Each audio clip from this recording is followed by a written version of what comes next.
Pasca merebaknya penyakit mulut dan kuku di Kota Langsa, Dinas Pangan Kelautan dan Perikanan Kota Langsa akhirnya memulai program vaksinasi kepada hewan ternak. Vaksinasi ini merupakan langkah penting untuk mengatasi penyebaran PMK yang telah mengkhawatirkan masyarakat. Kepala Balai Veteriner Medan, Arif Hukmi, menyebutkan vaksinasi ini baru dapat dilaksanakan karena terbatasnya jumlah vaksin yang tersedia. Untuk tahap awal, pihaknya menyediakan 100 dosis vaksin yang akan diberikan kepada 100 ekor hewan ternak di sejumlah lokasi. Sebagai langkah lanjutan, petugas akan terus memantau kondisi hewan ternak dan berkoordinasi dengan pihak terkait untuk memastikan penyebaran PMK bisa ditekan. Arif juga akan terus berupaya untuk mendapatkan tambahan vaksin agar seluruh hewan ternak di Kota Langsa dapat terlindungi dari PMK.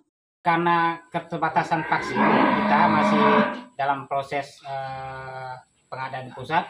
Jadi kita untuk saat ini kita mengalokasikan 100 dosis untuk Kota Langsa.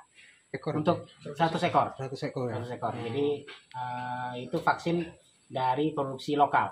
Produksi Puspetma atau UPT kita dari Kementerian Pertanian yang berada di Surabaya.